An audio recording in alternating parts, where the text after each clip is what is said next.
Unaangalia Al-Mubajjal TV Tanzania, chemchemu ya elimu. ورفع بعضهم فوق بعض درجات أو ورفع بعضهم درجات. Katika tafsir, minhum man kallama Allah, ndio nadhani kwa neno nimeliacha, tilka ar-rusulu faddalna ba'dahum ala ba'd minhum man kallama Allah wa rafa'a ba'dahum darajatin. Katika hiyo mitume hiyo, faddalna ba'dahum ala ba'd, tumefanya bora baadhi yao juu ya baadhi nyingine. Minhum man kallama Allah, katika wao kuna ambao wamezungumza na Mwenyezi Mungu Subhanahu wa Ta'ala. Hapa akimaanisha Nabii Musa alayhi salam. Wa rafa'a ba'dahum darajati, na akawanyanyua baadhi yao daraja mbalimbali au daraja juu, tukifanya tanwini ya mubalagha. Kwa hiyo kuna ambao wametafsiri kwamba darajatin, daraja ya juu ni Mtume Muhammad sallallahu alayhi wasallam. Kwa hiyo tunaona kwamba pamoja na kuwa mitume ni wengi, lakini kati yao kuna ambao wamekuwa ni bora na kuna ambao wamekuwa sio kwamba si bora, lakini ubora wao umetofautiana na ubora wa wengine. Mwenyezi Mungu Subhanahu wa Ta'ala kufanya haya ni katika uadilifu wake na hikima yake ya juu. Bado Mwenyezi Mungu anatuonyesha tofauti sisi viumbe wake aliotuumba, kwamba kuna ubora kati yetu sisi sasa na viumbe wengine. Pale Mwenyezi Mungu Subhanahu wa Ta'ala akaja akatuletea, akaonyesha tofauti kati yetu sisi wanaume na wanawake. Akatuambiaje sisi? Ar-rijalu qawwamuna 'ala an-nisa'i bima faddala Allahu ba'dahum 'ala ba'd. Kwamba wanaume ndio wasimamizi wa wanawake. Wanaume ni binadamu na wanawake ni binadamu, lakini Mwenyezi Mungu akawapa nafasi ya juu wanaume. Mbele walisema wala hunna mithlu alladhi alayhinna bil ma'ruf walirrijali alayhinna daraja. Hayo ni mamlaka Mwenyezi Mungu Subhanahu wa Ta'ala aliyompa kiumbe wake wa kiume kwa kiumbe wake wa kike. Bali Mwenyezi Mungu Subhanahu wa Ta'ala ameonyesha ubora wa viumbe vyake katika nyanja nyingine nyingi tu. Ameonyesha Mwenyezi Mungu Subhanahu wa Ta'ala ubora wa viumbe wake wote kwa ujumla. Sote ni binadamu, wanaume na wanawake, vijana na wazee. Lakini akatuambiaje? Inna akramakum indallahi atqakum. Watu washindane hapo, kwamba hakika mtukufu zaidi kwenu mbele za Mwenyezi Mungu ni yule mchaji wenu. Kwa hiyo watu watashindana pia kwenye ucha Mungu, kwenye kupandisha viwango vya ubora vya binadamu wao. Tunazidi kushuka chini. Mwenyezi Mungu anatuonyesha ubora wetu sisi wanadamu na viumbe wengine wasiokuwa wanadamu. Katika sura Banu Israil aya ya 70 sikosei, Mwenyezi Mungu Subhanahu wa Ta'ala anasemaje? walaqad karramna bani adama wa hamalnahum fil barri wal bahri wa razaqnahum min at-tayyibat wa faddalnahum ala kathirin mimman khalaqna tafdila. Hakika sisi tumemtukuza mwana Adam, wa hamalnahum fil barri wal bahri, na tukawachukua wao wana Adam kwa kutumia vipando vyao, au watumie wao vipando, fil barri wal bahri, bara na baharini. Wataka kwenda Unguja utapanda meli utafika Unguja, wataka kwenda Dar es Salaam utapanda gari utakwenda Dar es Salaam. Lakini bado warazaqnahum min at-tayyibat, tukawaruzuku wao vyakula vizuri.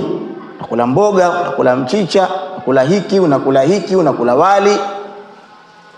Lakini haitoshi, wafaddalnahum ala kathirin mimman khalaqna tafdila, tukawafanya wao bora katika vile wao tumeviumba, kuwafanya bora kabisa. Akileta na mafaulu mutlaqa liifadati tankir. Sasa Mwenyezi Mungu Subhanahu wa Ta'ala anaonyesha uadilifu wake kwenye viwango vya ubora kwa viumbe wake wa kila namna. Tumefanywa sisi bora. Al-Imam Ibn Ashur katika tafsiri yake At-Tanwir wa At-Tahrir au At-Tahrir wa At-Tanwir anasema wa amma at-tafdhilu ala kathirin min al-makhluqati wal muradu bihi at-tafdhilu al-mushahadu, ule ubora ule ambao Mwenyezi Mungu Subhanahu wa Ta'ala ameuzungumza, ambao ni ubora kati ya binadamu na viumbe wengine. Makusudio hapa wa tafdhilu al-mushahad ni ule ufadhilishaji wenye kuonekana. Kuna ufadhilishaji unaoonekana na ufadhilishaji usioonekana. Mwenyezi Mungu anazungumza ufadhilishaji huu unaoonekana. Waliposema faddalnahum ala kathirin mimman khalaqna tafdila. Al-Imam Ibn Ashur anaendelea kutueleza, anasema li'annahu makanu limtinan, hapo penye ufadhilishaji wa kuonekana kwa macho, hapo ndio mahali pa kupazingatia, ndio mahali pa kuzingatia na ndio mahali pa kupashukuru. Kama Mwenyezi Mungu angeweza tu aniumbe mimi na wewe tukawa ni ng'ombe, sasa tuko machinjioni twachinjwa tupeleke buchani tukauzwe. Lakini Mwenyezi Mungu ametuweka sisi ni binadamu, ametukirimu na kutufanya sisi ni bora, kwamba tumekuwa ni wanadamu na akatuchagua pia ni katika wale waliokuwa bora. Al-Imam Ibn Ashur anaendelea kusema, anasema hivi wadhālika alladhi, na jambo hilo ndiyo jambo ambalo jima'uhu, ujumla wake, tamkinu al-insani min at-tasalluti ala jami'il makhluqati, ndio kuna kumwezekania mtu kuweza kuwatawala viumbe wengine wote walioumbwa katika ardhi, biruyatihi wa hilatihi, kwa maoni yake pamoja na uwerevu wake. Jambo hilo peke yake ambalo limemfanya Mwenyezi Mungu afanye binadamu kuwa bora, ndio liloweza kumfanya aweze kuwatawala viumbe wengine ambao wametofautishwa na yeye kutokana na uono wake, lakini pia na uwerevu wake. Wewe leo wafuga ng'ombe, wafuga mbuzi kwa sababu wewe ni bora kuliko mbuzi. Mimi na wewe leo tuna mambo mengi tuyafanya kwa viumbe wasiokuwa sisi, ni kwa sababu ya uwerevu tujalia Mwenyezi Mungu Subhanahu wa Ta'ala. Kwa hiyo Ibn Ashur anaelewa, anatuelezea namna yeye alivyoelewa aya hii. Al-Imam Ibn Ashur anasema sasa kupitia hilo ndo kupatikana ubora kwa viumbe wengine waliobakia. Hilo tu basi. Lakini Mwenyezi Mungu Subhanahu wa Ta'ala anakuja kutueleza sasa sisi wenyewe wanaume na wanawake, anatufanya sasa kitu ambacho kingine kinatufanya mmoja awe bora kwa mwingine. Sikize Mwenyezi Mungu Subhanahu wa Ta'ala katika surati al-Mujadala. Nitachukua sehemu tu ambayo tuna shida nayo. Mwenyezi Mungu Subhanahu wa Ta'ala katika surati al-Mujadala anatuambia, a'udhu billahi minash shaitani rrajim, ya ayyuhalladhina amanu idha qila lakum tafassahu fil majalisi fafsahu yafsahillahu lakum wa idha qila inshuzu fanshuzu yarfa'illahu alladhina amanu minkum walladhina utul ilma darajatin. Yarfa'illahu alladhina amanu minkum walladhina utul ilma darajatin. Mwenyezi Mungu anatuambia idha qila lakum, pindi mtakapoambiwa nyinyi, tafassahu fil majalis, pianeni nafasi katika vikao, fafsahu, pianeni nafasi, yafsahillahu lakum, atawapa nafasi nyinyi Mwenyezi Mungu. Wa idha qila inshuzu, Na mkiambiwa ondokeni, fanshuzu, ondokeni. Mkifanya hivyo, yarfa'illahu alladhina amanu minkum, atawanyanyua Mwenyezi Mungu wale ambao wameamini miongoni mwenu. Lakini haitoshi, walladhina utul ilma darajat, na pia Mwenyezi Mungu atawanyanyua wale ambao wamepewa ilmu daraja mbalimbali. Al-Imam al-Qurtubi, mmoja katika wafasiri wakubwa wa Qur'an, anasema yarfa'illahu, anamnyanyua Mwenyezi Mungu al-alim, mtu mwenye ilmu, biman laysa lahu ilmun, kwa yule ambaye hana ilmu. Lakini pia Mwenyezi Mungu Subhanahu wa Ta'ala anamnyanyua man laysa, yarfa'illahu mu'mina, yarfa'illahu al-mu'mina, anamnyanyua Mwenyezi Mungu mtu mu'min, biman laysa lahu mu'minun, kwa yule ambaye si mu'min. Daraja zimegawanyika tena. Tunaona kwamba mtu mwenye ilmu na mtu asiokuwa na ilmu daraja zao zimekuwa ni tofauti. Kule yasemaje katika suratul Hashr, hal yastawi alladhina ya'lamuna walladhina la ya'lamun. Katika sura nyingine Mwenyezi Mungu asemaje, hal yastawi huwa man ya'muru bil adli. Ndio ipo aya hiyo, nayo pia yafanisha watu wa ilmu. Alhasil ni kwamba sisi binadamu tumegawanywa katika viwango tofauti tofauti, na kila mtu mmoja tukifanya atoe nafasi kwa mwenzie. Alipokuja kuizungumza ilmu, Mtume Muhammad sallallahu alayhi wasallam anatuambia fadlul alimi ala al-abidi ka fadlil qamari lailatal badri ala sa'iril kawakibi. Ubora wa mtu mwenye ilmu, akimaanisha kwamba mtu mwenye ilmu pamoja na ucha Mungu, sawa.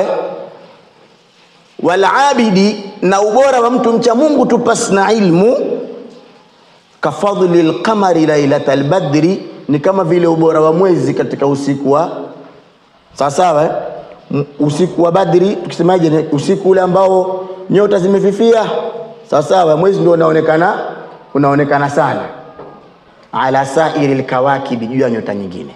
Maana mahali pakiwa na mtu mwenye ilmu, huku ni mcha Mungu, wale wengine wote hawaonekani, kama zinapotea zile nyota wanapokuwa mwezi ni wenye kung'aa. Wanawachuoni wakaja wakatugawanyia ilmu katika mafungu mawili. Kipengele hichi nje nikisome kwenye khutba ya pili. Barakallahu lana wa lakum bil Qur'anil azim wa rafa'ana wa iyyakum bima fihi min al ayati wadh dhikril hakim. Aqulu qawli hadha wa astaghfirullahal azim li wa lakum wa lisa'iril muslimat wal mu'minat fastaghfiruhu innahu huwal ghafurur rahim wa huwal barrul karim.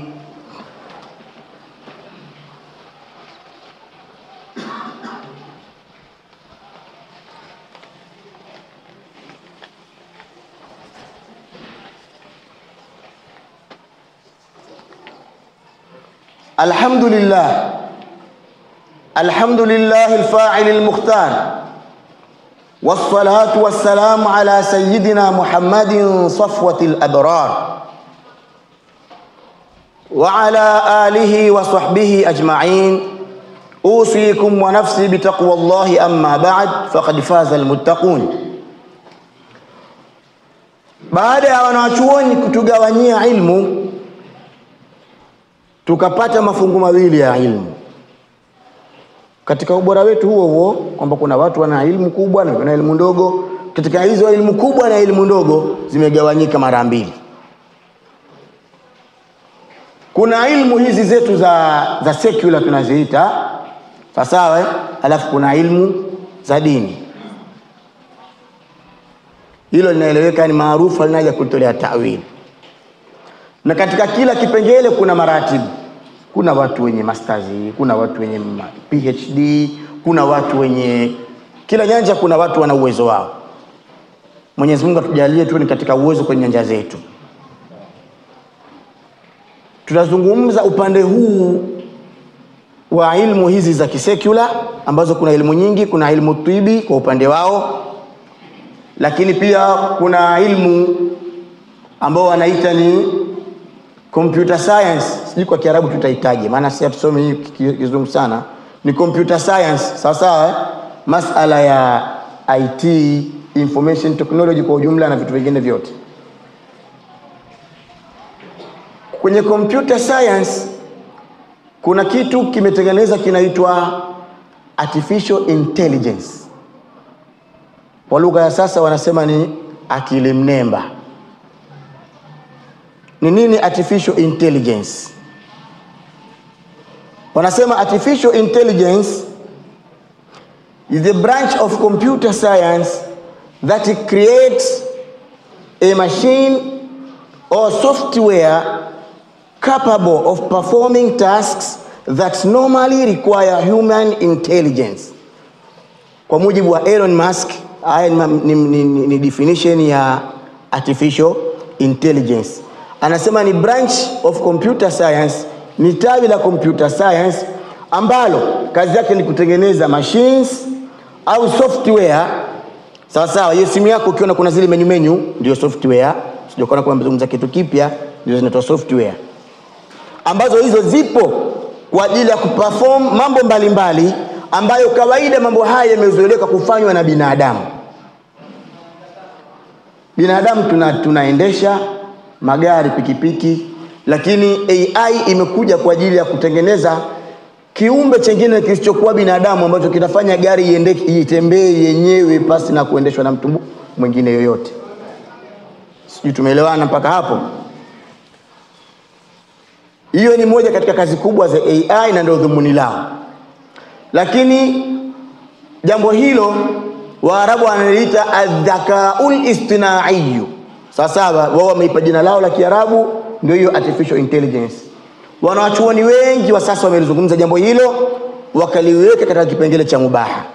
Lakini kwa uchunguzi wangu mdogo, sawa, kwa uchunguzi wangu mdogo nimeona kwamba ithmuhuma akbaru min naf'ihima, au ithmuhu akbaru min naf'ihi, madhara yake ni makubwa kuliko manufaa yake. Jambo likiam. Kwa hiyo kuna watu sisi binadamu tunarosto na kuangalia picha za ngono. Hiyo ni AI imefanikiwa. Ni mafanikio. AI imekuja kututengenezea maroboti ya bandia.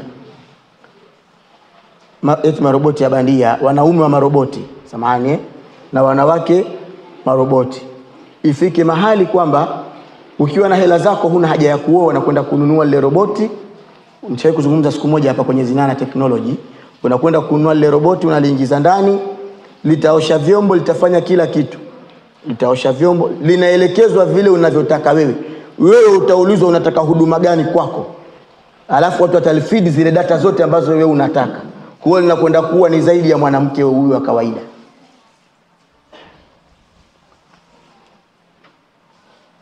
Tunakoelekea ni kubaya sana Waislamu. Tutakuwa tuwe makini na haya maendeleo tunayoletewa. Isipokuwa AI imefika mbali, sasa hivi hata mashehe, sawa, baadhi yetu au walimu, sisi wanafunzi, wamekuwa akitaka fatwa lazima atafute AI ilipo, aandike, imwambie jambo hilo liko mahali fulani ndio anakwenda. Hatuna kazi na vitabu tena. Tunahisi ni maendeleo. Sio maendeleo, tunapotea. Waweza kutumia kwa taalimu ikawa ni thawabu, lakini si kweli kwamba wale watu wana nia nzuri na Uislamu wetu. Tunachotwa. Naweza nikaangalia neno nikaamini AI kwa sababu leo mimi nakijua kitabu cha Imam Shafi'i kilipo, nitakwenda kuconfirm. Lakini watoto wetu baada ya miaka 4 ijayo, 10, 20, itakuwa al-ummu ya Imam Shafi'i tuliokuwa nayo leo sio ya wakati huo. Yatakiwa iseme sawa sawa na AI inavyosema. Kwa hiyo kutakuwa na fiqh mpya, kutakuwa na kila kitu kipya, na tutaamini kimetoka kwa Mwenyezi Mungu. Kwa hiyo tunatahadharishwa na hao wenyewe waliotengeneza, lakini Mtume sallallahu alaihi wasallam ametupa madhara ya kutazama vitu vibaya. Lakini pia AI imefika mbali sana, imekuja kuvunja mkusanyiko wa watu, umoja. Mwenyezi Mungu Subhanahu wa Ta'ala ametuambia wa'tasimu bihablillahi jami'an wala tafarraqu, sio? Shikamaneni kwa kamba ya Mwenyezi Mungu nyote na msifariki. hawafarikiani. Katika moja kushikamana ni watu kukutana na kuzungumza. Lakini AI imekuja kutengenezea mifumo ya watu bila kukutana kuweza kumaliza kila kitu. Leo tunaweza kufanya vikao kwenye mitandao ya kijamii mbalimbali, wale wako Marekani, wale wako Sweden, wale wako Tanzania, wako wapi, wanafanya kikao kama vile wamekaa pamoja. Wenzetu wamefika mbali sana kwenye kusoma masala yetu. Wanawachuoni wa akhlaq wanatuambia katika kukaa pamoja kuna kitu kinaitwa ulfa kinatengenezeka. Ulfa ni ule umoja wa kinyoyo, wa kimapenzi kwenye kukaa hivi pamoja. Sasa kuna mtu hapa asingekuwa rafiki yako kama ingekuwa hamkutani humu msikitini. Ngoja niwape mfano hai. Vijana wenzangu. Kuna mtu anaweza kuwa ni rafiki yako sana kwenye Facebook. Mnachati asubuhi na jioni, lakini mkikutana njiani hamsalimiani. Ili jambo lipo na wanalipractice. Mimi naongea naye sana kwenye Instagram. Anapita lakini huyu hajui kama yule ninachati naye, hata kama ajua lakini hawezi kuongea naye. Sijui tumeelewana Lakini mkikutana hivi kesho mnaweza kukutana tena mkazungumza mliozungumza jana. Kwa hiyo hii inaonyesha kwamba mitandao ya kijamii pamoja na kuwa imekuja kwa lengo zuri, lakini kila kitu chenye faida nyuma yake kuna madhara. Sijui tumeelewana Waislamu? Kwa hiyo tutahadharini sana. Madhara ni mengi. Sawa La tuaddu wala tuhswa. Hayadhibitiki wala idadi yake haidhibitiki, ni mengi sana. Lakini tuwazungumza haya machache tu ili tuweze kuzingatia tunapokaa na simu zetu na kompyuta zetu maofisini mwetu, tujue kwamba kuna madhara yatakayotupata kupitia huo usasa tunaoletewa. Ibadallah, inna Allah ya'muru bil 'adli wal ihsan wa ita'i dhil qurba wa yanha 'anil fahsha'i wal munkari wal baghi ya'idhukum la'allakum tadhakkarun. fadhkurullaha al-'azima al-jalila yadhkurukum washkuruhu 'ala ni'amihi yazidkum was'aluhu min fadlihi yu'tikum wa la dhikrullahi akbar wallahu ya'lamu ma tasna'un. Aqimis salah. Unaangalia Al Mubajjal TV Tanzania, chemchemu ya elimu.